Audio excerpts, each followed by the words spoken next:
Welcome to the Sci-Fi Center, the place to be, where comic books and wrestling collide magically. Movies, TV shows, and pop culture we share. Get ready to rock, we're here to take you there. From superheroes to aliens in outer space, we've got the latest news and reviews in our embrace. Turn on your screen, let the neon lights glow. We'll take you back to the 80s. Let's rock and roll. Sci-Fi Center, where the legends come alive. Get ready to geek out, let your imagination fly. We're diving into the past with a touch of modern flair. Sci-Fi Center, the ultimate pop culture lair.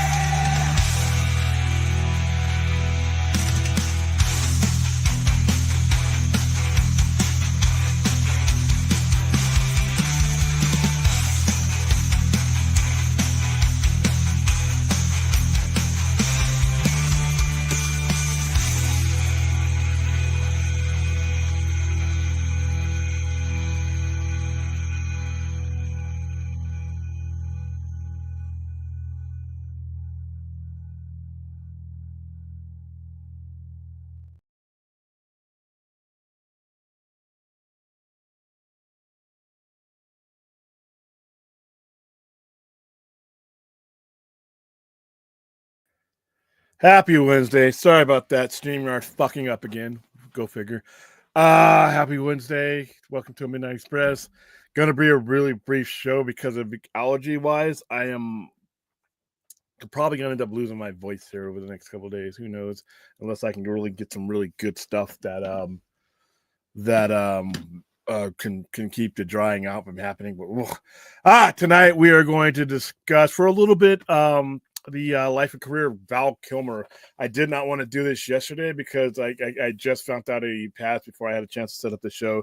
So for about a good 10-15 minutes, we're going to go over his career, some of what I think are his best performances.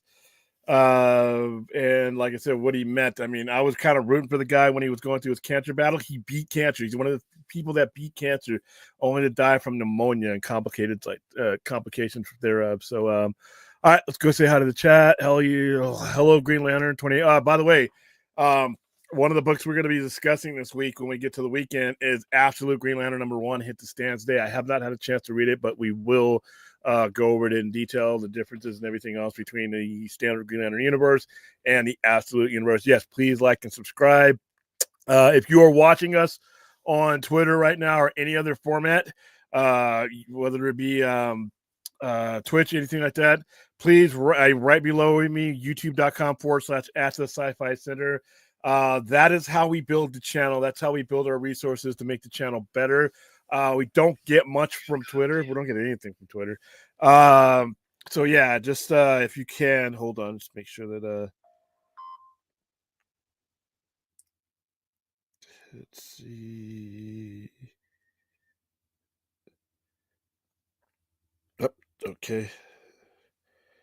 That is weird. All right, so yeah, really, we don't get any benefit from these other platforms. We do get obviously that's how we build our channel. Our channel is on YouTube, so please come to YouTube and watch us. No, we still don't need the Schumacher cut. Val Kilmer passing doesn't mean that's a reason to see the Schumacher cut. Val Kilmer was heavily featured in Batman Forever enough to where that's the only cut I needed to see. There's these cuts, like I said, I don't now more than ever. No, well, we got the version of that movie that was tremendously successful, and across the board, I don't need a Schumacher cut.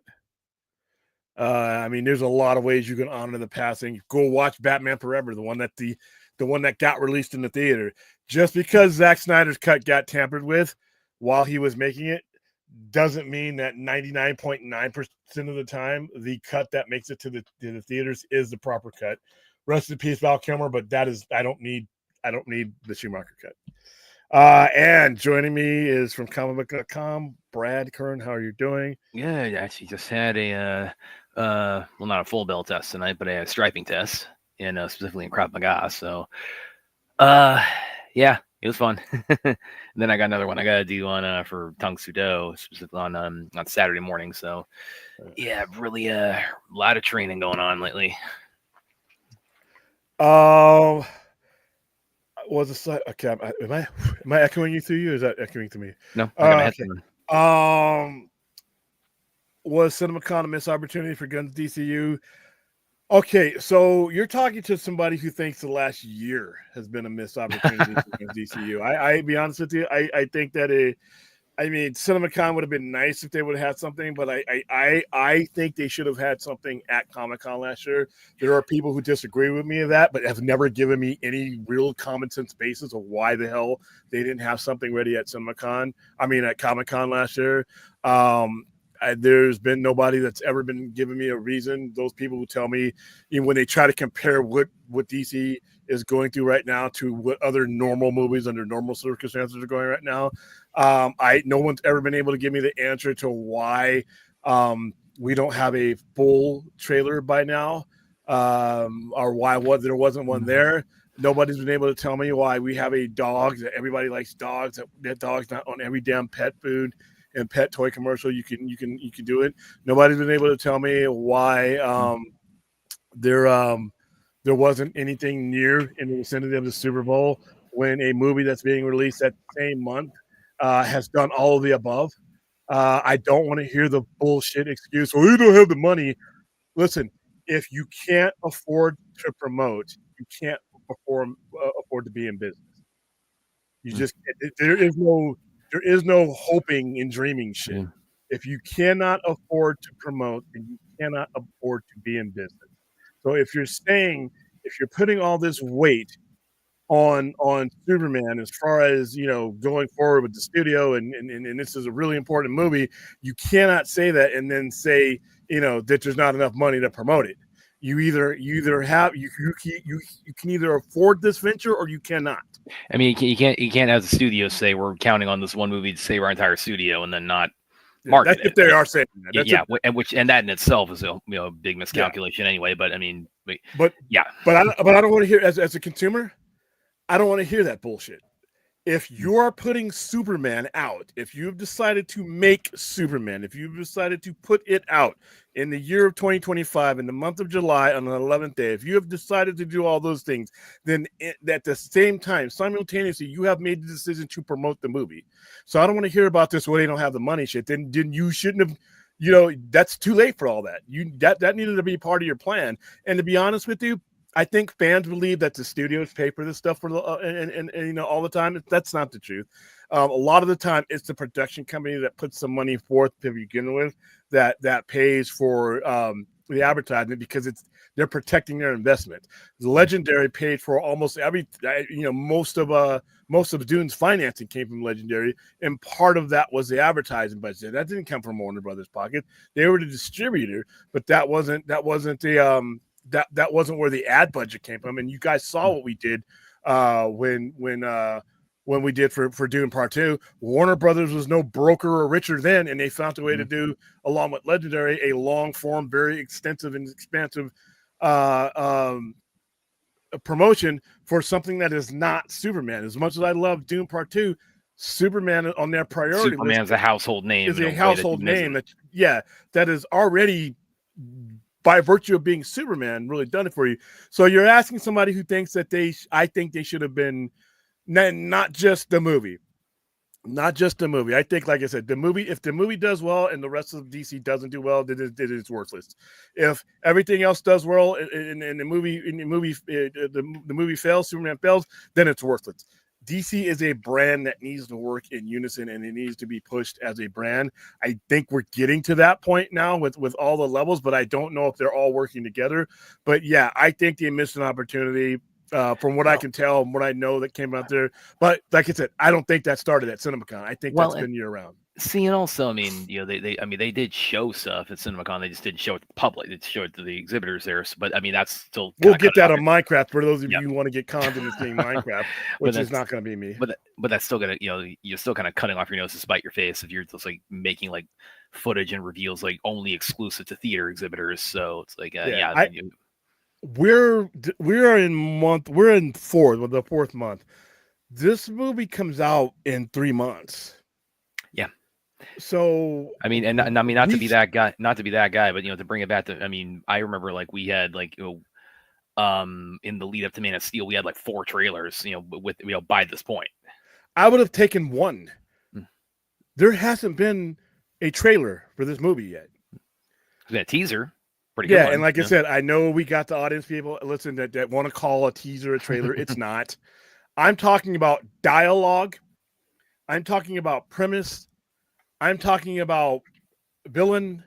None of those were in that trailer that we sat up and watched it early in the morning. It's a good teaser. It's a great teaser. I don't care, and the length doesn't determine whether the difference between a teaser and a trailer. Everything I just laid out for you.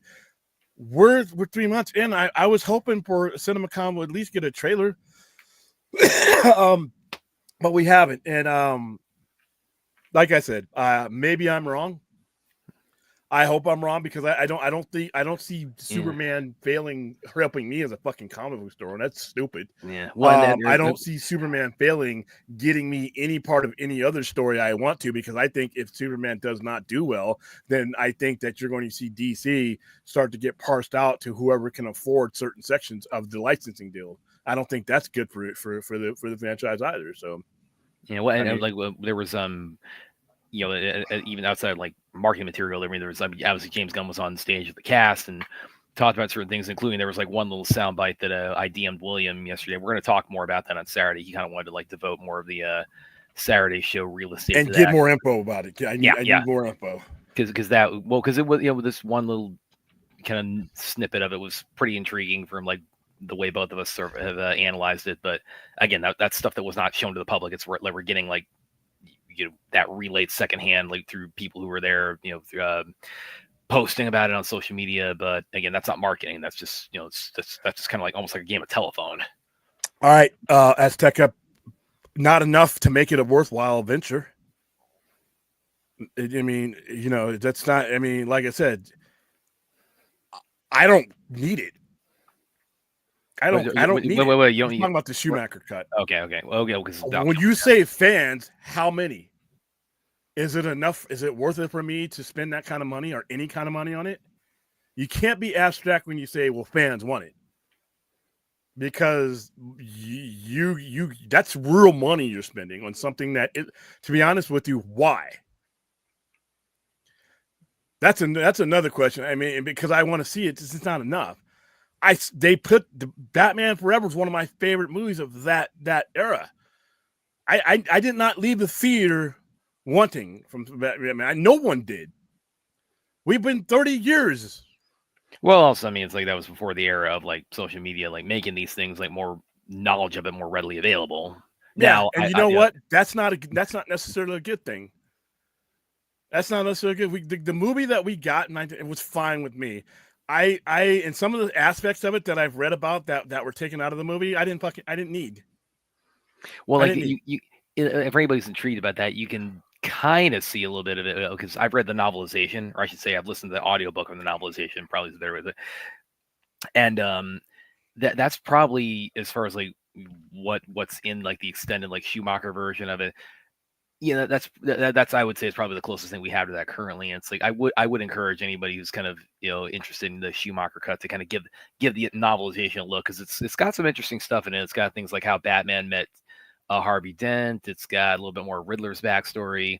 Now, to William's point, the more I hear it, the less I'm like, I don't need that. That would have dragged down the movie. I mean, I didn't need any of that. That movie flowed just fine. The last time I watched Batman, and we're talking about a 30-year-old movie. So yeah, no. The last time I watched Batman Forever, it didn't hold up like I remember. That's not the movie's fault. I feel like the Schumacher cut would lend more content to the story they were telling. More content doesn't make a better movie. The biggest thing for me, like for like what's been kind of put out there about it, about the Schumacher cut is I think the biggest thing as far as like what contribution it offers is that because kind of infamously Batman Returns I mean, the more things change, the more they stay the same. The studio like got the backlash to the dark and gritty movie and said, "Oh shit, we got to go in the lighter direction." Not just that, it just wasn't a very well received movie. Yeah, the audience, the studio didn't. The studio is not why you got Batman Forever. The audiences, myself included, did not like that movie. Well, I do. I like Batman Returns, but I can definitely concur that it's a good Tim Burton movie, but it's not a great Batman movie.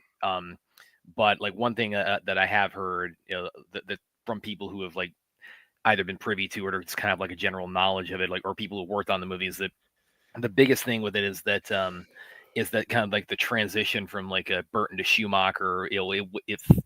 It felt like less of like a hard turn compared to the theatrical cut. Now yeah, that might not be like enough to like say it's like to William's point, that might not be enough to say it's okay. Well, we need to see this out there, but because I've always looked at Batman Forever, theatrical cut. Really, you can look at it in a lot of ways it is. I know William hates this word. It is kind of a reboot more so than it's a sequel. It's not. It's not in any way, shape, or form. That movie, per the makers of the movie, that's a direct lineage from the first two. That's not a reboot in any way, shape, or form. I mean, Harvey Dent, like from going from like Billy D. Williams to Tommy Lee Jones. That's not a reboot. Like that's an actor change. Well, but it's a no rather jarring actor change. No, a reboot is a character change. The story is first. Remember, actors don't make the story. The story makes the story. So as far as they were concerned, they just switched the actors. Just like Val Kilmer is not Michael Keaton. But yet that was a sequel. That was a direct sequel. Batman Forever is a direct sequel to the two previous Batmans that came out. But that again, that's the thing that I think that a lot of a lot of advocacy for the Schumacher cut is part of that is sort of rooted in is like there is it from what's been said about it, it does apparently have like a somewhat more of an organic, like it has more of like a more DNA, like let's say going from Burton to Schumacher, like it's more explicit in the in that this is a continuity carryover from the Burton movies. I got that without seeing the Schumacher cut.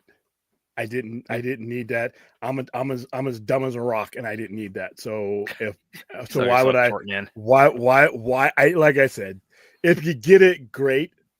If I leave this world without ever seeing the Schumacher cut, I'm as fine with the movie I saw in 1995. This curiosity shit is not a justification for someone to spend money on a 30-year-old movie that they're not going to make any money off. Like one big thing about it is this is like one element of it that I have heard is that because Keaton, I mean, first two movies, Keaton's Batman, he definitely doesn't have a no-kill rule.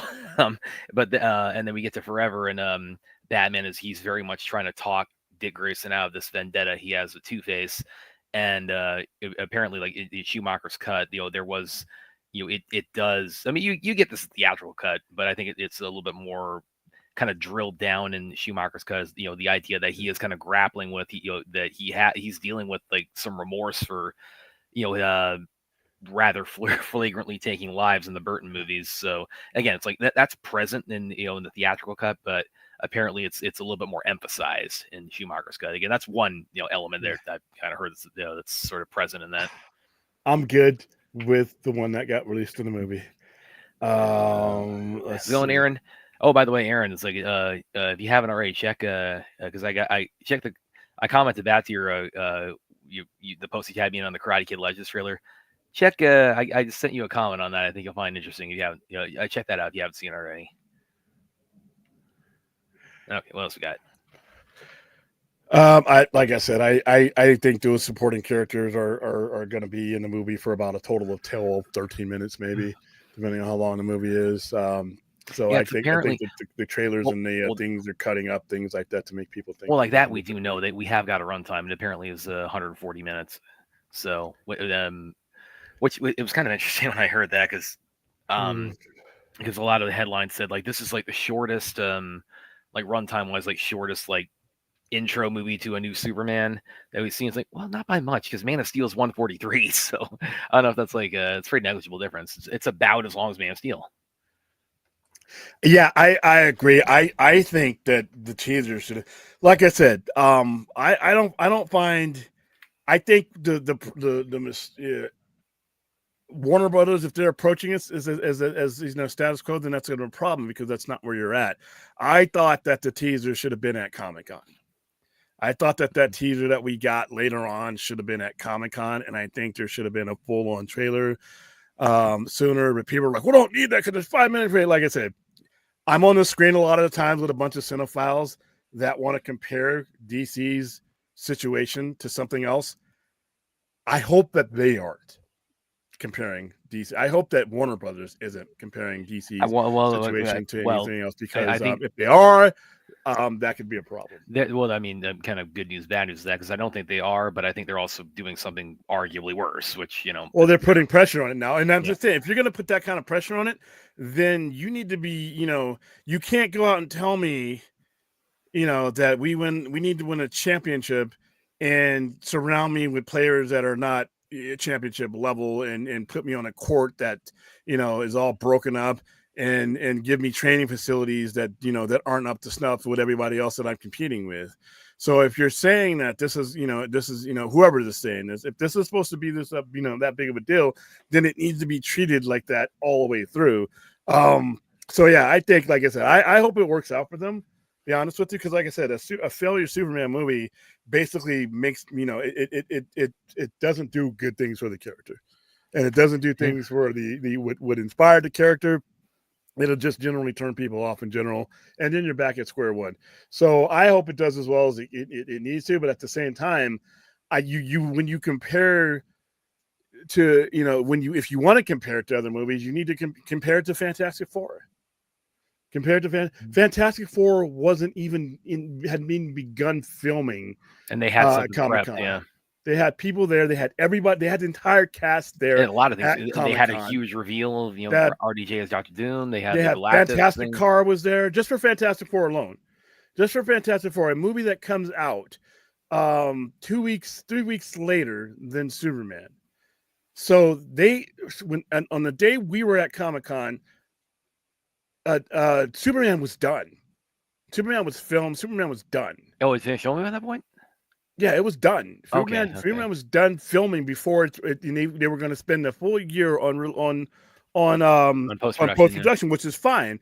But that means that and so that the same day that I was at Comic-Con, Fantastic Four wasn't done. Fantastic Four hadn't even begun shooting. Some of that stuff that you saw in the Fantastic Four trailer was in the concept video that they showed us at Comic-Con. So they had something ready to go.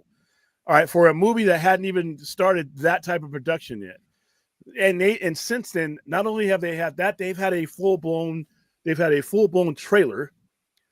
So yeah, but you know what? Hey, like I said, I've detached myself from Superman in that form. My expectations for Superman aren't high, not because I'm wishing it ill, but because I have insulated myself when it comes to DC movies, as far as not just the quality of which, it's the continuity of it. Well, the quality. That's like the least of, and that's the thing. It's like the narrative is all around that. It's like that's never been the problem. The problem is the management and the continuity and the reactionary decision making. Yeah, and like I said, in all truth, none of that means anything to me anymore because those guys are gone. However, I don't have a resume with these guys yet. Yeah, I mean, jury's still out. Yeah. Yeah, so I'm not gonna dive into anything, because I have nothing to go on with these guys. I mean, everything I will have to go on with these guys begins on July 11th and going forward. So I'm not going to be one of these guys. And I see the people, that are waiting for, they're just destroying James Gunn's Superman, based on whatever comes up during the day. I'm not that guy. Camps. There's two people who want to destroy it, or the people who want to use it to. They want to use it to bash to bash other. By the way, and I'm going to cover this on Saturday, and I'm going to get a lot of hate for it, and I don't give two fucks.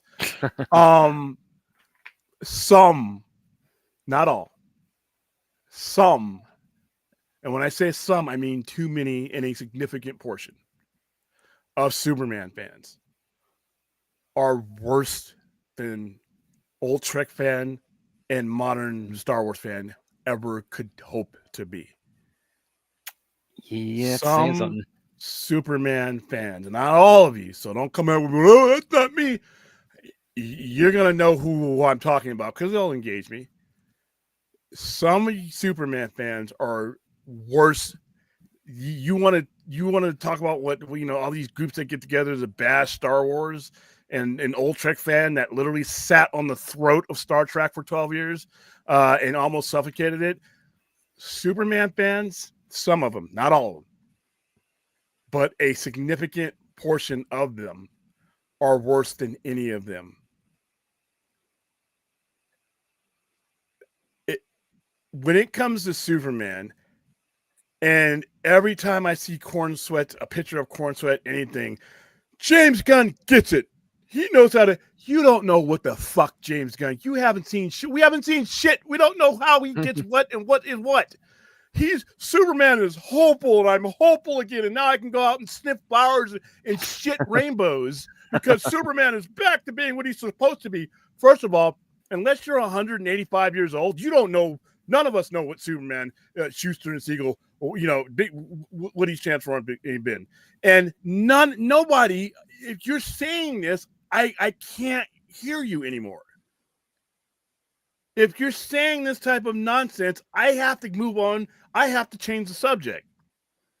Because all you're doing is cherry picking shit that made you feel good. That made you feel hopeful. Because every version of Superman that I've ever seen, from when I was at Man's Chinese Theater as a 6-year-old watching Superman 2 and Superman 1 before that, and every Superman I've ever read and seen, ain't no Boy Scout. The hopeful thing is at the end of a resolution of a story. See, this is the problem with the perception of Superman, is these people they pick and choose elements of what they've seen because they cannot be portraying well. And then they want to make a composite thing that they want to then force on whoever is doing Superman at the time. When any error that they bring up, well, Christopher Reeves is hopeful. Christopher Reeve knocked the shit out of a guy, a mortal human person, because he wronged him at a truck stop an hour and a half earlier. I've never seen Christopher garbage Reeve for you. Murders those same Kryptonians after crushing his hand, by the way. And by the way, I got to interject there. Hold on for a second. Okay. Superman doubts himself almost throughout Superman 2. He gives up his powers. So where is this Superman that these guys create in their head, and then they want to shove that down everybody's throat? Where is it? It's not in the comics. I've been reading Superman comics since I was literate. I've been reading Superman comics since I could form sentences and words in my head. And these, if we were talking about William Godfrey, I bet they haven't read Superman, Absolute Superman. Superman has had serious dark times. Now, does he end up in the trajectory of his story, things turning out and him evolving into this person that people think he is at the beginning? Yes. Every storyteller takes Superman on a journey that ends up a lot of the times where you guys want him to be. But you cannot take the finished product that is in your head and then use it as some kind of baseball bat to everyone else that tells it takes a different road. There is no wrong way to tell Superman. There is no bad. Listen, there's bad Superman movies, but the Brandon Routh Superman was consistent with every Superman I had seen. Mm-hmm. It's Christopher Reeves. It's dated, but he goes through some stuff. Every Superman has gone through it. There is no this hopeful shit. What are you guys getting that from? Yes, it's part of Superman's DNA, but he gets there. He doesn't. I mean, I don't. You give me a string of Superman comics to where he's not going through it, and as he evolves as a character, he upholds these values. But depending on, he's been around for 85, 86 years. Superman is going to be, he's an idea that is reflective of wherever he is in time. Superman in World War II he's fighting Nazis. Superman has fought the Klan. So he's been in situations where, but what I'm seeing is that people want to take the elements that make them feel good, and that's Superman. And that's dangerous, because if you don't have the right production company, if you don't have the right people telling the stories, they'll fall for that shit, and it fucks up the character, and you end up having bad movies. But so far, we haven't had a bad Superman movie, but we're getting real close. We got the closest we got was 2017 Justice League, to be honest with you, because you tried to make Superman, and he's a core of that character, into something he's not. Whatever your perception of Superman, it's okay, but you can't enforce that on a storyteller. Your finished product in your head and everything that makes you feel great about Superman is not necessarily part of the story that particular storyteller is telling. Let them get there. And Superman fans are the worst, not all. Some Superman fans are the worst at letting the storyteller tell their story, whether it's James Gunn, whether it's Zack Snyder, whether it's anybody. All right, they got this picture of him in their head, and it's a steel trap, and there's nothing else can get in. So, and now here we are, at another point with Superman, the same thing. Nobody has seen this movie. Well, the trailer stuff, dude. The trailers are meant to get you talking about the movie. The teaser, in this case, we don't know the context of what's in the movie. We don't know the premise of this movie. You're telling me you want a hopeful Superman? There's people throwing shit at him, and you smile once in that teaser. Yeah, there's things going on. The first opening thing of the teaser is him bleeding and coughing up blood, and his dog has to drag him back for medical assistance. So where is the Superman that you guys are talking about? I've never seen it. I think people have created this vision in their head, and that's the one that they want to see in these movies. And if I'm a storyteller, why would I want to even tackle the story if I'm going to do that? You basically want me to siphon what's in your head and make that my story. Why am I paying to see what's in my head? I don't understand that. But yeah, we'll go over that in detail on Saturday. Like I said, not all Superman fans, not all of them, but you can hear and see the ones I'm talking about. You can hear the terminology, and I'm like, wait a minute, did you guys see this movie yet before I did? I can barely get a full-on trailer, and you guys, some of these guys are acting like James Gunn has hit the ball out of the park. I'm like, wait a minute, whoa, we don't have anything yet. And I'm not saying that can't be true, but the mentality of it is that they're just wanting something better or something different than what they saw last time, because it didn't line up with their cartoon Superman or cartoonish Superman. It's never even been hell. The fucking animation, the Superman animated wasn't like that. So one of my question is to these guys is, where are you getting the Superman from? Point to me the issues where you're talking about, and I'll point to you the bookended issues before and after where it wasn't so bright. The John Byrne run, shit, John Byrne, he uses the kryptonite to he watches him die. So we were what the 90s? I remember a storyline where they fabricated a character just to pummel him to death. I'm pretty sure that was the hopeful Superman you're looking for. Was it the Return of Superman? Was that the one? I don't think Hal Jordan thought the Return of Superman was a great thing for Coast City. Where is the Superman? And I'm asking a legitimate, fair question. You guys got till Saturday, because that's when I'm going to tackle. And again, that's where I say it's like, don't, if that's a lot of these fans, I'm saying like, yeah, don't read Absolute Superman, because you'd probably be horrified. I love it. A lot of fans love it, but that's segment of Superman fandom. We got a super chat from Daniel. Yeah, I saw it up there. Here we go. Do you guys think like the clumsy Clark Kent persona going back to that feels like we just can't shape the? Well, I don't know if like Corn Sweat's like going back to that, but I do think it's dated. I can't. I have to see a scene with Clark Kent. I mean, he looks really dorky. I mean, there's definitely that, but Clark Kent in general, in certain, like in the 50s, was drawn as a nerd that hid his physique with wearing big suits and all that. I mean, I see. Well, this is one thing I don't want to. And this is why we banned the Superman topic for so long. I don't want to talk into reality, something that James Gunn hasn't made. If I see that and I don't feel, because I was there watching the Donner stuff, So I will be able to tell you, do I feel that way? I'll be able to tell you, but once I see the movie. Now, Well, we start seeing scenes and things like that to where he's comedy. It depends on how it's done. It depends on how it's well, done. like one thing I will say is, I mean, I don't know if you've seen this clip. I mean, this tends to like pop up on social media periodically, but like Christopher Reeve himself, there was one quote he gave. I think it was like it was during his Superman tenure, and it was something to the effect of after 2 movies of like him bumping into doors, by movie 3, I should be able to not bump into doors anymore. So yeah, even he's kind of saying it's like, I mean, that you can only take that element of the Clark Kent persona so far before it Thank starts you, tiresome. Daniel, for the $5. Yeah, thank you, Daniel. Yeah. Okay. WB needs something, and it wouldn't cost that much. But what's the Schumacher cut going to do for you? See, here's the thing, though. What is that going to do for Warner Brothers? It's not going to make them a ton of money. Who are you marketing this movie to? If you were born on the day that Batman Forever was released, you are 30. You are 30 years old with multiple other Batmans that have taken up your brain power. Who are we aiming this for?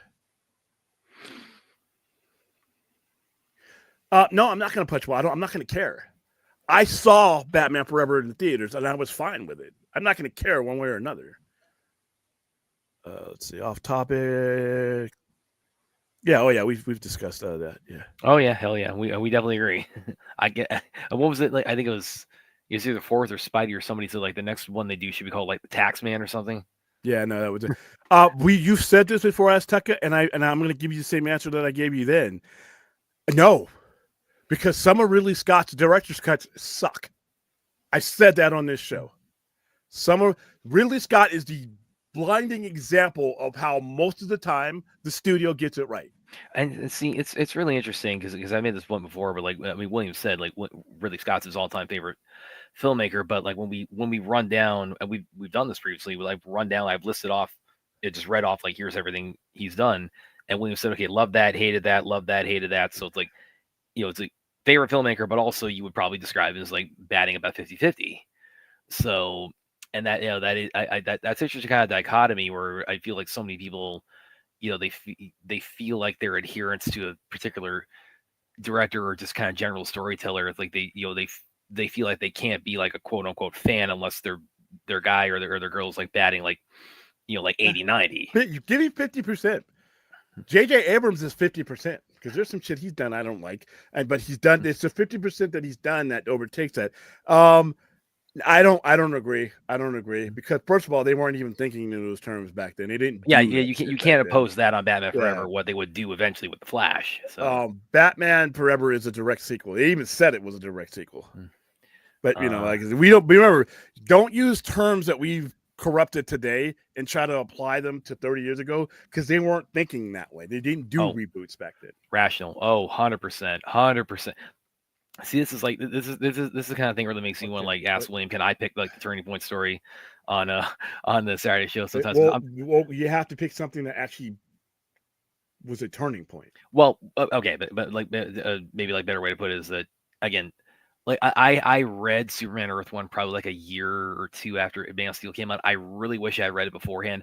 I'm telling you guys, if you have not read Superman Earth 1, like specifically Volume 1, a little somewhat with Volume 2 and Volume 3, but Volume 1 especially, go read that. I'm telling you, it's like you will be astonished at how close Man of Steel follows that. I mean, I go as far as to say Man of Steel is essentially Superman Earth 1 the movie. I mean, that everyone talks about like Superman Birthright as a kind of like the big source material for Man of Steel. No, I'm telling you, it is Superman Earth 1. It is the just the backbone of that story. Actually, literally Man of Steel from Byrne, but that's once again, that's fine. That's a perception. But you've read Earth 1, right? Yeah, and I don't see where you're coming from, but I can understand why you would think that way. Well, you get like where more post-crisis 80. But you see like the just like kind of the general like kind of this happens. And it's like, oh, this lines up directly with all of this in Man of Steel. I guess. Well, here's the thing, and Superman's 8.5 years. Listen, 85-year-old IP, guys. There are going to be so many different angles to look at Superman, and none of them are going to be wrong. There may be ones that I like more than others, but none of them are wrong. You can't have an idea like Superman and just imprint it on your brain, and that's the only way that's the right one. It's Well, whatever James Gunn does, even if it's not my preference, that's the right way. They're all the right way in my opinion. Well, and see, I think I made this point like elsewhere, and I've probably written about it and said it on here, but I think with Superman specifically, like a lot of what you're talking about, Superman, as a character gets likened to Jesus a lot, and I think that's another parallel you can find to that. Is that, I mean, he's also someone who is subject to, like, among his, like, Superman's, like, followers or devotees, or everyone term you want to assign to Superman fans. There is, I mean, there is a lot of, like, squabbling about, like, how we interpret the character, and there's you have, like, it's you could say it's like we have, like, the church of, like, Snyder, or the church of Gunn, or and this, like, so many different factions within it, and people just kind of, like, there's so much squabbling and disagreement about just, like, the essence of the character. And then meanwhile you have, like, people like William and I, and, like, a lot of, like, the everybody in the middle is, like, who's an adherent or a follower or whatever, like, kind of parallel you want to draw there. It's like most of us would just say, it's like, most versions we say it's like, yeah, this gets the core of who Superman is, as William was laying out. But there's so much of the extremes just, like, kind of, like, creates so much division around this, because because the extreme interpretations of them kind of, like, create sort of a parallel to Superman being like a Jesus of pop culture. And I think that's that side of it is, like, kind of is another element of that. I don't know, you got any thoughts on that, William? It all depends on what era you're from. And like I said, it's okay to have a preference, but I have a preference of what I want Superman to be, but I'm not going to enforce that on James Gunn. Thank you, Rational. Apparently, in Gunn, Superman, Kal-El sent to Earth by Jor-El to Congress. I don't know one way or another, because I don't have the premise yet of Superman, so I can't really answer that. Yeah. Thank you for the. I mean, I wish I could, but I don't have until I see a trailer or I get some premise of what we got going on. Then I can respond to that and not just pull some shit out of my ass. Real quick, and then we will eventually get to talking about Val. Question for William and Brad: do you buy the rumor that MC Blade is actually canceled? No. Yes. Okay. No. I don't think it's happening anytime any years soon with the other stuff that's happening. I think it's going to happen when Kevin Feige is ready for it to happen, not when fans are desperate for it, but when Kevin Feige, who's got a better resume of building these universes than we do of talking about it, decides it's time. And it's time for this character to appear, and then it's time for me to put this character in the movie. It's not going to happen any sooner or any later than the guy who originated the ball cap producer says so. And that's necessarily, it's not going to line up with people that have been complaining about when are going to happen. That he doesn't give a fuck about that. All right, he knows what he's doing, and Blade will appear when Kevin Feige is ready for Blade to appear, and when it fits in his plans, like it's been when Kevin Feige has been at his best. I don't want it to be, no Blade fan should want it to be any other way. You shouldn't want some forced rush shoehorn bullshit. Let the guy who's been doing this for a while do his thing, and when Blade pops up, and whenever it is, that's the right time for Blade to pop up. I'm not going to get second. I look like a fool second guessing Kevin Feige. Come on. See, this is where I kind of have the opposite analysis, and that, like, to answer your question, Chappie, like where I fall on that, it's like, I mean, there's only one Blade. There's only going to be one. That's for my. That's okay. What I think. That's where I'm gonna go with the guy who does shit, and not the fan base that just responds to shit. I think we look like fucking fools. We look like people just strolling into NASA and starting to turn keys and push buttons. That's what I mean. With no experience, what goes on in the National Aeronautical Base, that's when we start second guessing this guy at this point. We look like the dummies on the field trip that are running around. What's this button do? Hey, why are you launching that now? Wait a minute. Why didn't you launch that before? That's what we look and sound like when we doubt him. If you guys want to put that clown hat on and that pointed hat on, that's cool. When he's ready to put it out there, that's when it'll happen. If it happens in the very next movie, then that's when he wanted it to happen. If it happens 2 years from now, then that's the right time. Like I said, you want to, if you're not a rocket scientist, try not to second guess one. The look is not good. All right. Okay. Well, on that note, let's go ahead and probably dive into the man of the hour tonight, which of course is the unfortunate news of Val Kilmer's passing. We got and I was it's interesting too, because I mean I saw you post about it and you said I was hoping this would be like some sick fuck. I really thought it was. Yeah. I mean, but I guess we didn't get the news until like after midnight. But apparently he did actually pass away on the 1st. So that was very unfortunate. Like I said, I was hoping that this was a joke, and because we have a lot of sick fucks out in the internet that like to do that, and the people are still alive. I remember when Frank Sinatra, a couple of years before he actually passed away, people were spreading things that Frank Sinatra passed away, or they do the R.I.P. thing. And I was hoping to God that was gonna be the case for J. David Frank. Yeah, and then you Google it, and the gal was alive, and I'm like, that's not funny. Yes. I don't think that's funny at all. So I was sort of darkly hoping that this was the case with Val Kilmer, because like I said, he beat cancer, man. He beat cancer. Yeah. I mean, it had some lasting effects on him. He lost his voice and ability to speak normally, but you know what? He got years and years more with his family. And I was like, this guy, he made it. And then when I saw him in Top Gun, I'm like, wow. Yeah. We'll get to that, because it's a brief appearance, but it was, I mean, for a lot of people, I mean, that's one of like the highlights. He was healthy then. He was healthy then. He wasn't.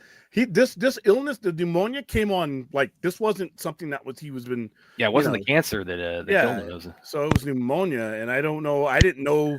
I guess depending on what kind of physical condition, I guess the wear and tear of everything that he spent his the last 20 some odd years on fighting, maybe that had a I don't know. People still die of pneumonia. I still just dawns on me that people still die of the flu. So when I heard it was pneumonia, I'm like, man, that sucks, because he beat the thing. He beat the one that takes out everybody. And I was so happy to see him in Top Gun. I don't cry at movies. It's not since E.T. That's been it. But there were people in the theater crying when that scene came out, and they hugged each other. And my dad, when he typed in that let go, I mean, my dad got choked up at the end of the Top Gun Maverick. And yeah, especially if you grew up with the folklore that is Top Gun. Top Gun was a different movie. And by the way, Val Kilmer was not originally casted in that movie. Tom Cruise. I almost forgot Tom Cruise's name, which would have been absolutely pathetic. I don't care how late it is. I don't care how much Benadryl I got on me. I can't forget that guy's name. But Tom Cruise petitioned for him to be on the movie, because their careers, Tom Cruise was slightly ahead of the stardom thing as he was. I mean, you had Risky Business. You had you had Rumble. He'd been in The Outside. I mean, Tom Cruise is on the rise, and this was his big thing. Yeah, he hadn't broken out yet, but he was on his way there. Yeah, he fought to get him on. He fought to get him, and he damn sure made sure that he was in this movie, and he didn't care what condition he was. He wanted Val Kilmer, whose name is Valus Kilmer. As I can, Valus, because I know Cher, one of his exes, she posted that, and I forgot his name. Val Elwood Kilmer. She called him Valus. Val Elwood Kilmer, born on New Year's Eve, 1959, so the last day of 1959, and he died. He's born on New Year's Eve and dies on April Fool's Day. What a bookended career with this guy. But this dude was one of those people that we bring up, and then, like I said, he deserved more than 5 minutes because of the generations he transcends. Like I said, I am a Generation Xer who saw him. The first movie I saw him in that I recognized him in was as Iceman in a Top Gun, which was his third movie. Lieutenant Tom Iceman Kazansky. His first movie, Top Secret, 1984, real genius. Third movie was Top Gun. And I think Willow was what really broke put him over, out. And that was the same year as Top Gun, wasn't it? No, that was in 88. Okay. So Willow was for those of you guys who weren't around then, Willow was an immensely popular movie. It has maintained that popularity. That's one of the reasons why they tried to bring it back, even though it was dated and it wasn't a good idea. Willow is a immensely popular movie. And then he would go on 2 years, 3 years later and to me, to be one of his most iconic roles, a very hard role to play. That's The Doors. He played Jim Morrison. Thunderheart, The Real McCoy. This next role I'm going to give you guys is, be honest with you, over the past 24 hours, is a role that I've heard brought up almost as much as I've heard Iceman. That's Tombstone. He played Doc Holliday, and he should have been nominated for that. He should have been nominated for Best Supporting Actor in Tombstone. From everything I've heard about Doc Holliday, he was Doc Holliday. He looked like Doc. They gave him the tuberculosis. He looked like Doc Holliday. He sounded like somebody that was in that part of the country would sound, and he embodied the myth that was Doc Holliday. That's the one that really put him in the. He was already Willow Help, but this was the one. And to this day, that movie was released 32 years ago, and that's still one of his most famous roles. Obviously, we have Batman Forever. That's the one that's going to pop up. We've talked ad nauseum about that. And that was my intro to Val Kilmer. Yeah, and then one of a movie that had so many stars. One of my favorite movies of all time, Heat. If you want to see just what kind of range Val Kilmer had back in 1995, all of those guys had the gunfight scene at the bank in the middle of that movie. These aren't stunt people. These are Al Pacino's out there with an SK1. If any of you have ever put your hands on an M16 or AR-15 or M4, any type of rifle like that, know how to load it and and what you have to do to keep firing and firing and firing and covering and firing. If you've ever just been a basic rifleman, even as a private, don't need to be a Navy SEAL or GI Joe, just as a basic cover and recover operation that they give you in BRM, and you're watching these actors do this. And when they're firing their weapons, the way they reloaded their weapons was perfect. They would drop the clip, pull back, clear, slap, hit, go, and they would be doing it so smoothly that they were being able to cover each other. And that just, he's underrated in that movie because that movie had everybody in it. That movie itself was underrated. So 1995 was Heat, Wings of Courage, The Island of Dr. Moreau, and that's a horrible movie. Yeah, it is. Prince of Egypt, his voice of Moses and God in Prince of Egypt. The Ghost in the Darkness wasn't bad. Dead Girl, The Saint. The Saint was actually one of his more underrated words.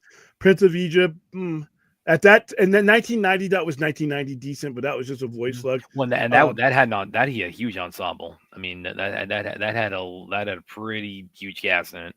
Yeah, Mindhunters, which is actually a pretty deep, not the show Mindhunters, but it's an FBI drama. Kiss Kiss Bang Bang was good. Aaron just pointed out Kiss Bang Bang again. Kenton Wolf played Deja Vu. Now we start getting into the points, later on in his career where he starts getting, he starts coming down with illnesses and things like that, and he had to take time away. Like I said, his final movie, his last two movies his final movie he did Val. I have not seen. That's a documentary where documentary. I don't want to watch it right now. That came out actually right when COVID was starting, and that was kind of like it was kind of like a composite of like a lot of like kind of home movies he had filmed over the years, and it's sort of it was set to like the narrative of his career. So it's kind of like it was almost like him like kind of like doing like a home movie of his own career in a lot of ways. Yeah, he was actually and then obviously Top Gun Maverick, which was his last performance. And he was, like I said, at that time, and then when he was talking about that, when he was doing some interviews about that, what he was talking about, he was cancer free. Yeah, he had to, had to do some things with his voice to be able to do the role and to live and talk. But I was thinking this guy, not home free, but I thought he had 65. I thought he had another 20, 30 years on this planet. And then when I heard about it, I was shocked, man. And I'm not fully clear, like his voice when he actually talks in the Top Gun Maverick scene, was that because he lost his voice from the esophageal cancer. Was that a dub, or did they? I think it's like, they used some type of. If you read up there, they synthesized his voice and dubbed over him with his like synthesized voice. Yeah. And what he says with his voice isn't the most poignant thing about his appearance in Top Gun. It's what he types on the screen. Yeah. That's what he types on the screen. He's like, "This kid sees you." That's why and it was cool because of what you knew about, their beginnings. And obviously, Pete Mitchell had taken a different career path. He did not want to get promoted. He was terrified to be taken out of that cockpit. Being taken out of the cockpit was like killing him. And he even says it when he's talking to Iceman. I'm a pilot. That's all. It's not just what I do. It's who I am. It's all I've ever wanted to be. And he knows he has this fear of becoming something else than a pilot. That's why he stayed at that rank. That's why he's gotten himself in trouble. That's why, and Iceman has always defended him. Iceman has used his rank and everything to keep him. Iceman always stepped in for him. And then when he ties in, that's why I've always fought for you, because he thought the Navy needs you. These people need you. You're an asset to the Navy. And in the way he was able to convey that in that scene, he's like, that's why, when Pete's like, you're the only reason why I'm still around is because of you. And he says, there's a reason why I keep you around. There's a reason why. And then obviously Maverick proves to that, proves Iceman right. And then Iceman passes. But that made the interim 36 years between Top Gun and Top Gun Maverick mean a whole lot more without ever seeing anything in between. And if they do a third one, I need Glenn Powell to be the pilot, and all those people, have them come back and have Goose's kid, have Rooster come back. I need Tom, the guy that played the black guy, Merlin. I think it was Merlin, not Merlin, but whoever, the guy who's in charge of the Top Gun school, the 2-star. That's where I want to see Maverick at. Top Gun 3. And now that we're talking about this, thought just crossed my mind. Now it's not sci-fi horror fantasy, but do you want to make Top Gun Maverick maybe the next watch party? We got so many next watch parties, man. I'm sorry. I would like to see it. I watched that movie on the regular. I really love. Yeah, I dug it too. Well, because the first one, it wasn't one that it came out before I was born, but so the first one wasn't really one that I grew up with as much, but the second one I thought was phenomenal. I mean, I was I was there opening night. I mean, I was writing articles. I did a pre-screening of it. Yeah, I did the pre-screening of it. And man, that thing. I'll tell you something. Like we talk on here a lot about like like a lot of higher ups, and a lot of stars, and a lot of studios like not kind of being a little bit behind the times in terms of like the the business model of like the role of streaming and all this. But Tom Cruise, man, made the right call when it came to like sticking like, no, we're putting this in theaters come hell or high water. Well, and it was not too hard to. The desire for Top Gun was so high, and the studio went along with it because they knew whenever they released it, they were going to get.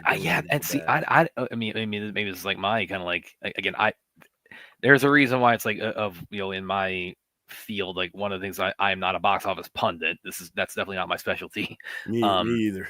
But man, I thought it would do well. I thought it would do very well, but I didn't think it was going to do $1 billion. Yeah, and I think that was Tom Cruise's first billion, but he's made a lot of money for Hollywood.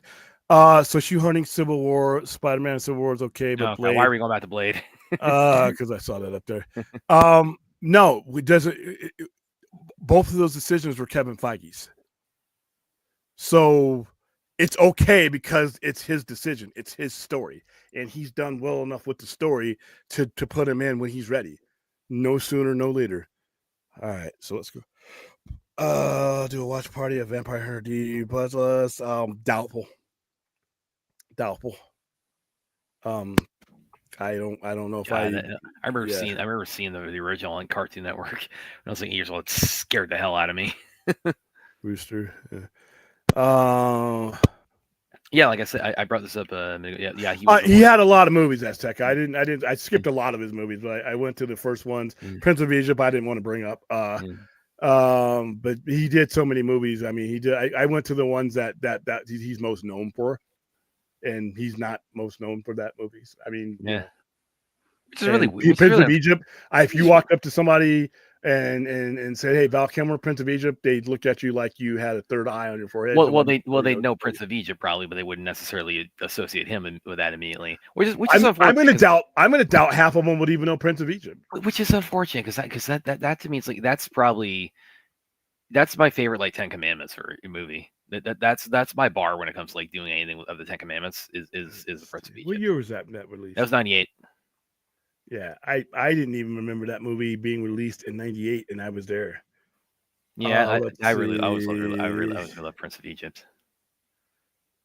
Yeah, I vaguely remember this, but like I said, you're when you think of Val Kilmer, you're not thinking of Prince of Egypt. Yeah, so again, I know You're not thinking of I am, but maybe not a lot of people are. yeah, and yeah, he was in Dr. Moreau. But yeah, I'm We're not gonna even a we're lot of not people argue when you think of to keep it narrow to the things that probably made them yeah, stroke them emotional, we're gonna stick with the ones that people yeah, actually we're not gonna remember. hold Dr. Moreau against him. That movie really is bad. Let's see. All right. So yeah, rest in peace.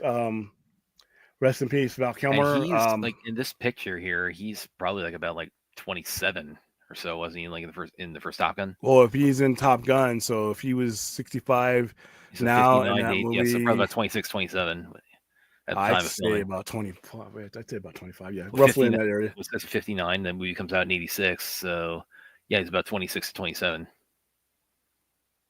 Yeah, 27. Oh yeah, because 26 because remember he was born the Yeah, last so day of the year. So yeah, so he was one day in 1959. oh, so it might have been like about 25 at the time of filming. Yeah. Yeah, it would be because the time of release. Aaron, yeah, again. I think yes, I would. To me, as a because I think he got nominated for that kind of award, man. And to play Jim Morrison in 19 in still 20 years after his death, less than 20 years after his death, I think. Jim Morrison was an iconic figure, And that and was great to play casting. him, I mean, yeah. that was spot on. He nailed that. So yeah, I think that put him up there. And then, like I said, he had other movies that helped do it. But yeah, Yeah, Aaron. Yeah, again, simpatico. I'm telling you guys. I don't know if I ever want to discuss what's the best Ten Commandment movies ever made. I don't think that's a Well, I know. Well, topic okay. Oh, here's ever. one we. Well, okay. Here's one we could probably mutually agree on is that um the Ridley Scott one. Egypt Gods and Kings or whatever that was called. That I hated that one. That was not. Yeah, that was Yeah, that was not what Martin's highlight reel. Yeah. I don't get into movies about Ten Commandments and things like that. I generally don't go see them. I don't watch them. Not that I just the religious content when it comes to my film entertainment. I just don't. It's just never appealed to me. Passion of the Christ didn't see that in the movie. I ended up seeing that somewhere, but I wouldn't. I made it a point not to go to see the movies to see that. I just don't like dramas that are based on things like that. Personally, I feel you. This is not my thing. So, like I said, so you guys are speaking a different language than I am. Val had a great Batman voice, and yeah. Well, see, and here's the thing: is like, I always felt like where he really excelled in that role was his portrayal of Bruce Wayne. That's where I feel like where you really got the most because you look back on Batman Forever, it's like that was the first one of the original four to really kind of like. And I think this probably speaks to why William really enjoyed it. It's the first one to really like get into the psychology of Bruce Wayne and why he does what he does, and how much he's grappling with guilt over his parents' death, and he's seeing like this kind of kindred spirit in Dick Grayson, who's on his own revenge mission. So really, it's like more so than Batman, his portrayal of Bruce Wayne, I think, really is the highlight of Batman Forever, and that's really like a highlight of his career. Well, that and the Rogues Gallery, the way the Rogues Gallery was done, you went from a movie to just really bored my eyeballs out of their sockets with Batman Returns, and then you give me something with the Riddler and something with Two-Face. That was a lot that kept me engaged. And I don't know if I asked this when we did the Batman Forever watch party, but again, you might need to clarify for this because again, William St. Clair, he's not a fan of buffoonery. Kind of like Tommy Lee Jones made that point on Batman Forever. But, nah, that wasn't buffoonery. Yeah, that's what I was going to ask. It's like because that was Jim Carrey, like in his immediate breakout after Ace Ventura and all that jazz. And he was, I mean, he's definitely he's very energetic. He brings he was bringing what people thought or what people associated with Jim Carrey at that point in time, which was a lot of physical comedy, a lot of. But there was no Ace Ventura in Batman Forever. Mm-hmm. I wouldn't have sat through it. That was not what Jim Carrey gave you in Batman Forever was unlike anything he had done. There's nothing that he had done, and even whether it be the mask, whether it be the buffoonery stuff, what he did, and that's what made his performance as Riddler special because it wasn't any of that stuff. It just wasn't the Jim Carrey that Joel Schumacher brought out for that movie, and that's why that's one of the few Jim Carrey movies in that era that I can watch, and that's actually watchable. Tommy Lee Jones, he created his own version of Two-Face, but it was still consistent with the flow of the movie. Whereas the previous movie, I don't hate Danny DeVito, but I find that Penguin unwatchable. Well, the Penguin is definitely. The Penguin is definitely. He's intentionally revolting in Batman Returns. I got my Edward Scissorhands when I watched Edward Scissorhands. I didn't need to see Batman in Scissorhands. Yeah, a lot of people made that point, kind of compare. And if you do look at there, there are parallels in terms of like the arc of Edward Scissorhands and the arc of the Penguin in Batman Returns. So and yeah, it's like Batman Returns again. That it's a movie I can enjoy, but I as a Batman fan, I could definitely concede. Oh yeah, this is not. If you're trying to like rank Batman movies, this is not high on the list. This is not a good Batman movie. It might be. It's good at other things. It's good as maybe like a Tim Burton movie. It's good as kind of like Tim Burton's like synthesis of like Halloween and Christmas. It's good as like like a subversive kind of comic movie where the villain is more so the main character. Yeah, but it almost made me give up on. After I walked out of Batman Returns, I really wasn't interested in seeing another Batman movie after that. I thought, okay, maybe this was one of a one-off. Maybe, they've ran out of story to tell. Maybe this is it. I got Batman 89. I guess that's going to be it for me. And I had no intentions of going to see another Batman movie. That Batman Returns turned me off, and Batman Forever turned me back on again. Chappie, thank you for the $10 super chat. The Island Dr. Mew is a mess, but something about that being me back to rewatch it, how cozy and bizarre it is. It's what you call a disaster piece.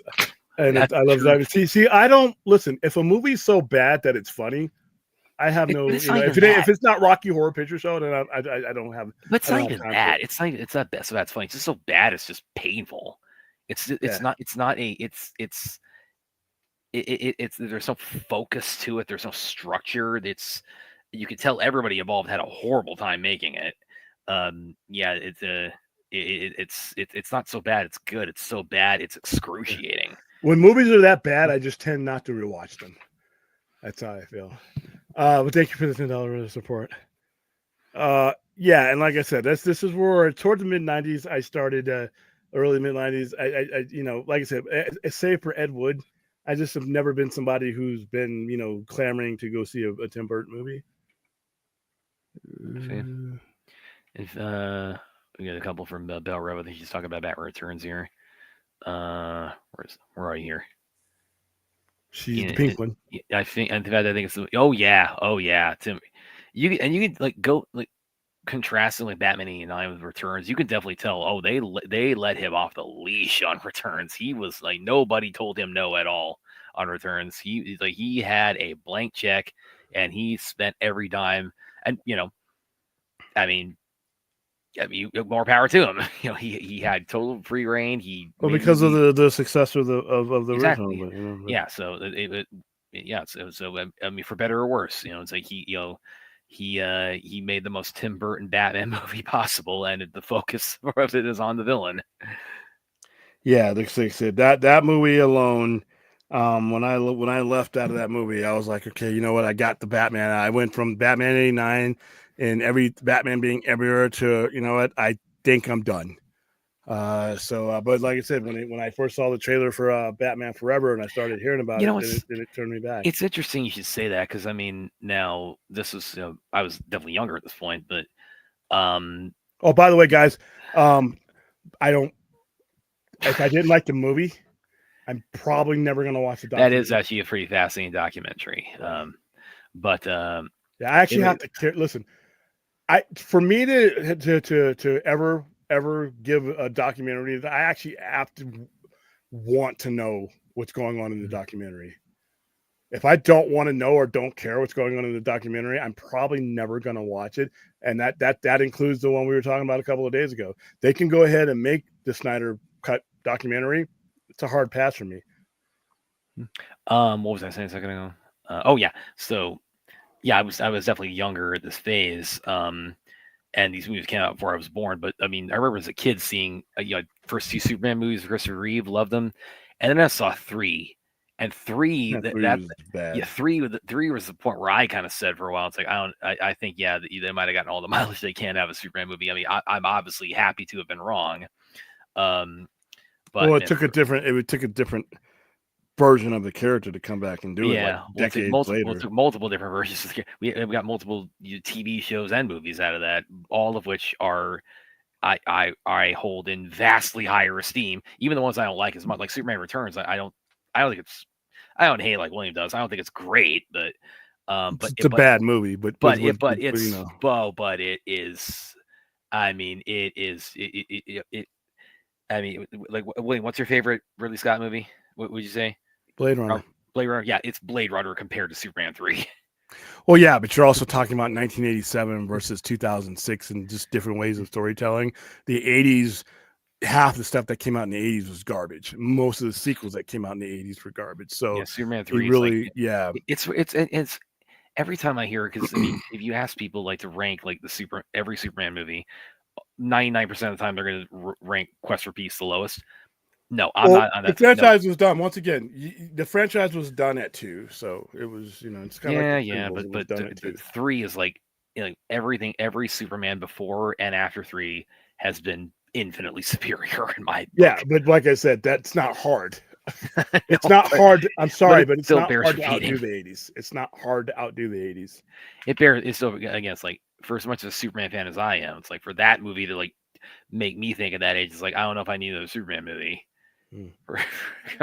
Yeah, I don't know which one we're talking about, the Moreau one, which I will never see. I have no use for it, or the Snyder one. I have almost no use for that, to be honest with you. I mean, I know as much as I needed to know about what went on, and I don't need to know anymore.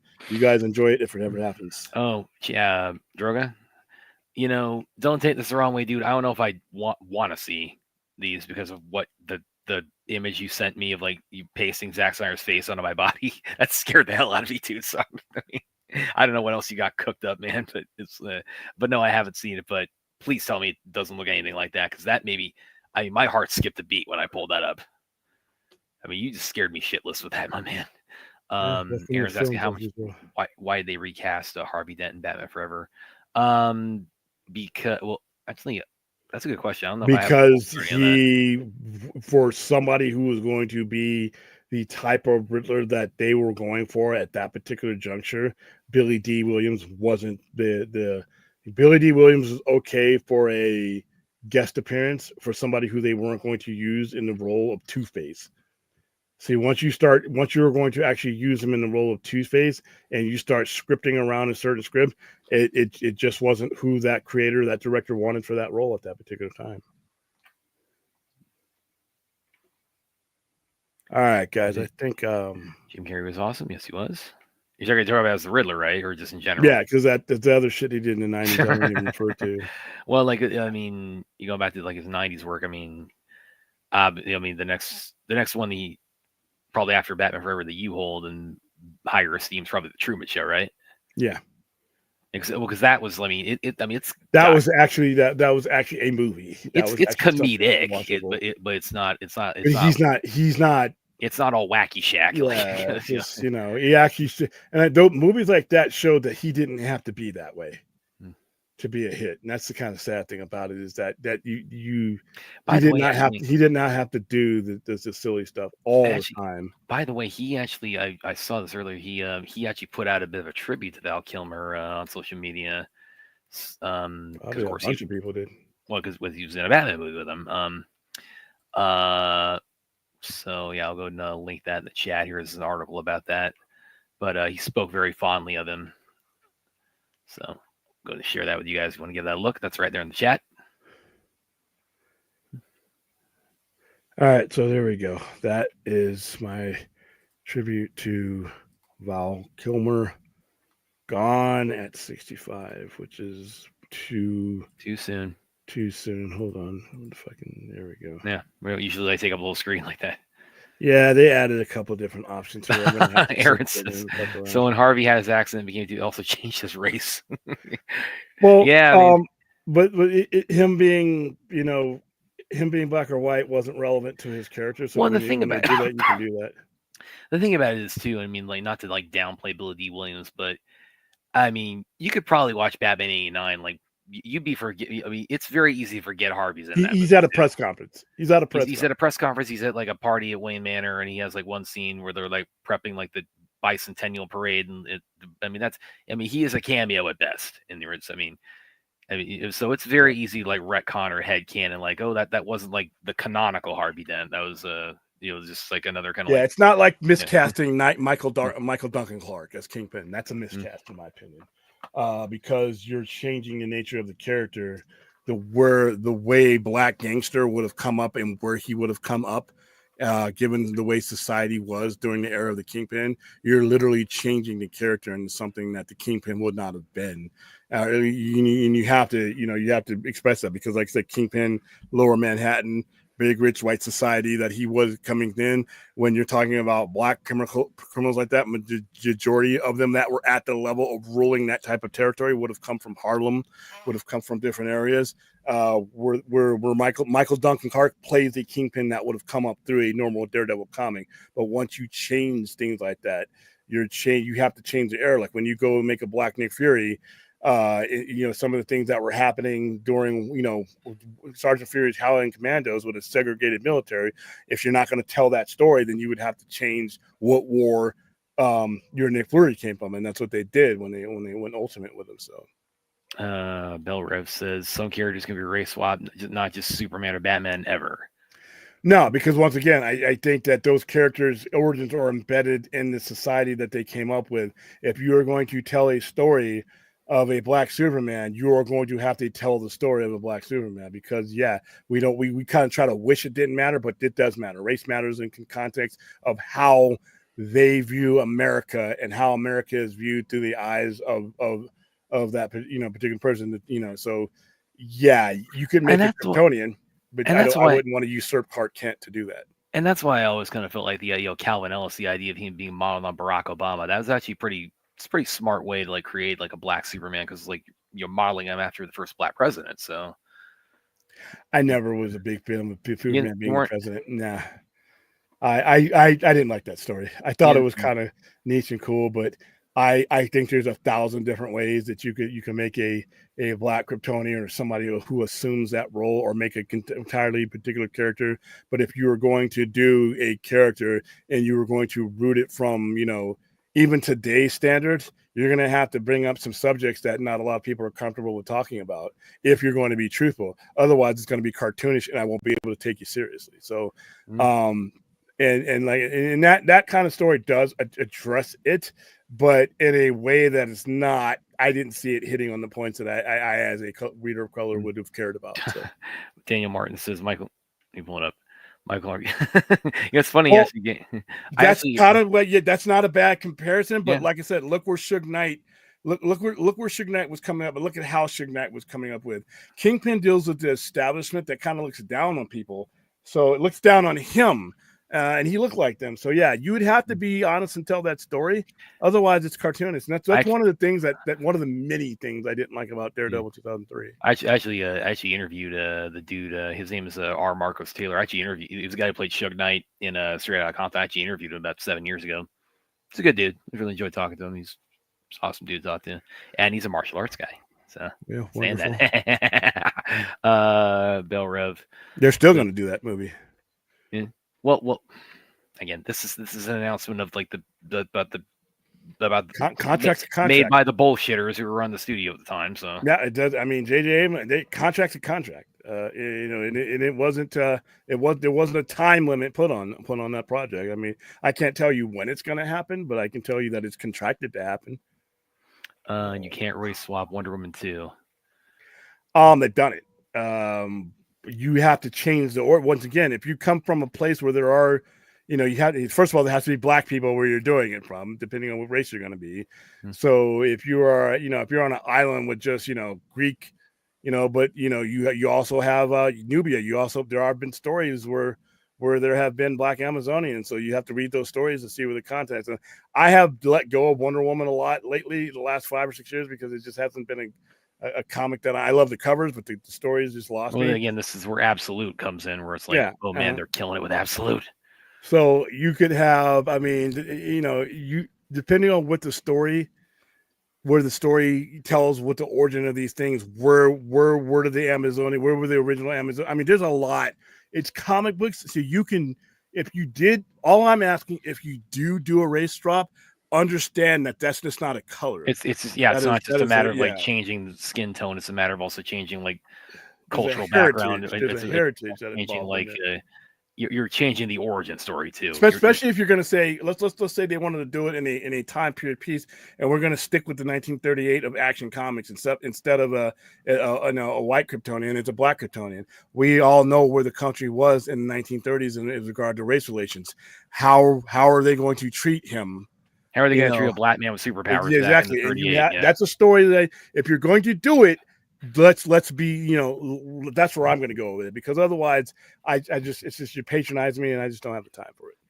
Yeah, I'm definitely with you. Charisma has one for me. Brad Ryer's question: do you think I should put my Superman sequel on Substack, or would that be a terrible idea? I mean, if you're, it'd be a terrible idea. You need to get it copyrighted first. Well, yeah, that's true. Yeah.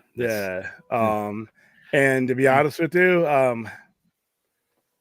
mean, it depends on what your future is of it. What do you intend to do with it ultimately? Yeah, if you just want to get it out there, that's something. But if you actually want somebody to adapt it, and if you start putting it on things like that, then third parties can take it, change it a couple of and you won't have any legal. So it all depends on what your end goal is, Captain. Yeah, if it's just like fan fiction you wrote, then you're not like trying to like monetize it. Then yeah, I mean just put out there like, hey, here's what I wrote, guys. Tell me what you think of it. But if you actually want to like, get this produced in some form of fashion, then yeah, you need to kind of play that more tight to the vest. Well, yeah. I mean, you had black women playing, Catwoman in the 60s. So I mean, that wasn't a big deal. As long as Catwoman was hot, nobody cared. Yeah, again, that's why. That's why Halle Berry. Like, I mean, she bad, could have been, in a much better. Well, okay, look at Catwoman and Robert Pattinson's exactly, Batman. Yeah. She's just, because her, her being. See, here's the thing, though. Back in the 50s and 60s, a girl of mixed race would have been controversial in comic books, even if they wanted to put it there. That's just where we were, unfortunately. Nowadays, Sal Falcone being her father and everybody, that's nothing to today's society. So yeah, I mean, you could pull it off, and I love her as Catwoman. Pelrev says our Earthgate was biracial, and so were the. Yeah, that's true. Yeah, that's true. Yeah, I know. When we say biracial, I know. You technically you're 100%. Barack Obama was biracial too. Yeah, is biracial, and he's when we think about what's the historical relevance of Barack Obama, first black president. Well, I mean, even though he has a heritage on the other side, his father brought for Patton's army. I mean, yeah, but well, and like you guys are really following like Steve Burns stand up. He actually kind of taught because he's Korean and Irish. He's hilarious, by the way. If you're not following like Steve Burns, the comedian, you should, because I love that guy. But he talked a bit about like people of mixed race. It's like, and he put this in like different terms than than me, but basically his thesis is that we as a culture, really as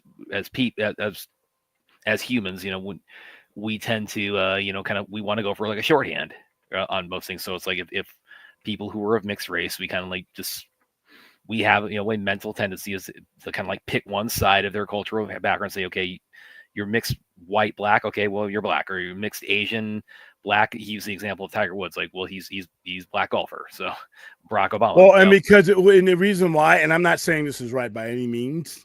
I'm not saying this right by any means, because it's the first visual reference that you see before you ask somebody what their heritage is. You would actually have to have a conversation about. So if a lot of people, if they see somebody who's half Asian, half white American, they're going to see the dominant features of an Asian, and that's what they're going to go. Now, if you get to know that person, and you're going to be like, you start talking, and then obviously things are going to come out. I mean, it's happened a lot in the Army where, you would have somebody of mixed race, and the dominant feature is what you go by.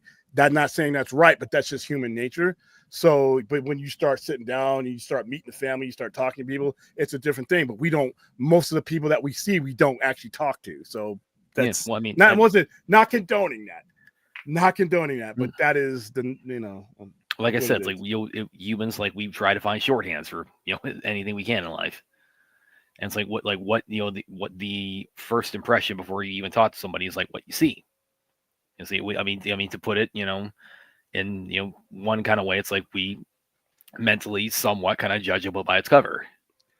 Yeah, and you should talk to people and actually, you know what, you should talk to somebody. Like I said, I'll ask sometimes. Like I said, if I'm out in the fucking tent with you for a year and a half, we're gonna get to know each other, and then we'll start talking. And as you get more comfortable with people, you start asking, okay, so hey, by the way, oh, and then you get a lot of people will open up to you. Some people won't even open up to you about that too. I found that, until you get to know somebody, they won't open up to you about their heritage. They don't feel, for whatever reason, they don't feel comfortable. So all you do is is that. And a lot of times, like I said, in a military setting or in a setting that I'm in, it doesn't matter. To me, can you do what I'm asking you to do? Or am I hiring you to do? Can you work with me as far as that? Generally, as I get to know you, though, the more I get to know you, your heritage is important. Your name is important. What you've been through, the cultural significance of what you are is important. It's not the dominant thing of our relationship, but it's part of getting to know you. If part of you get to know me, is the experience that I've been through. If we're going to become friends or we're going to work together like that, it just happens that way. So like when I was like most of my life I've grown up knowing my my family's lineage is primarily Irish, but I was around, I think, when I was like 16, 17. Also, that's when I learned. Also, I have I'm also part Spanish too. And again, that doesn't immediately come off of me, but it's something that I kind of find looking at my own lineage, I kind of found pretty interesting. Aaron says Keanu. Yes, Keanu is like he's like a mix of like a Chinese, Hawaiian. I wasn't aware he had any Jewish heritage though. That's interesting, but yeah, he's Keanu's and the thing about Keanu, this is I think you see this when you really keep people who have like kind of like mixed like white and Asian backgrounds. When you talk about like what is immediately like presented on them, that side of it kind of stands out a little more because you tend to have like kind of you tend to have a Eurasian look. When you're like when you're part white, part Asian, and that kind of people, that's one combo where I think people kind of more readily recognize, okay, this person has a blend of different cultural backgrounds. Yeah, it's just a matter of it's just like I said, it's cultural significance, but at the same time, just found out one of my apps isn't working. So yeah, all right, I think that's where yeah, I'm gonna get a lot of big news today. We got more from I don't want to sell my story, would never be adapted. Just want to show my skills on writing the character. Oh, I mean, if that's if that's it, then yeah, just have that, man. Just show it on Substack. Say, hey, I wrote just as a fan fiction or fun exercise. I wrote a Superman sequel, and I just want to put it out there and let people see. I mean, if you're not trying to like actually produce this, it was just like something in your head you threw on paper. It's like, yeah, throw it out there, man. Let people see it.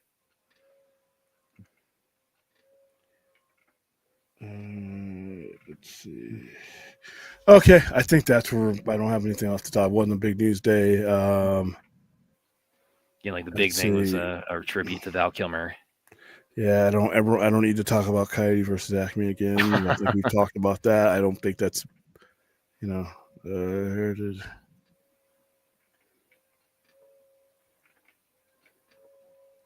All right, that's it. I don't know what we're talking about tomorrow. I don't know. I don't have any major topics. Who knows? I might even have a show tomorrow. If I don't have enough to talk about, I won't be on the air. That's probably what I should probably do. We can always talk about the raid. Okay, if I don't have something I'm interested in to talk about, why are you not interested in the raid? It's awesome. There's a million other movies out there that I've seen. I don't know why you're fixated on this one, but hey, I'm just taking that running. That would be me like talking about. Listen? I bring up Blade Runner from time to time, but my God. How many times do you hear me? Well, here's how this. I'm just running with this joke that everybody had because I brought up the raid a couple of times, and everybody like suddenly got this idea. It's like I'm a fan of like Well, because you bring it up like every time. Because I brought it up a handful of times when we first started streaming, and then everybody suddenly gets the idea. It's like Brad's like a fan of like the raid to the exclusion of everything else. I'm like, okay, I'll just have fun with this. All right, guys, that's it. I will see you guys later on today, unless something happens. Maybe not. Maybe not. Who knows? Maybe I'll just take a day off. Who knows? Mm-hmm. I know Friday I'll be on the air somewhere, and then Saturday we'll do our thing. And then as we head into WrestleMania weekend and stuff like that, WrestleMania week, I will be less and less because of the fact that I will be doing stuff during WrestleMania week. So I will catch you when I catch you as many times as I can. See you guys later. Later, guys.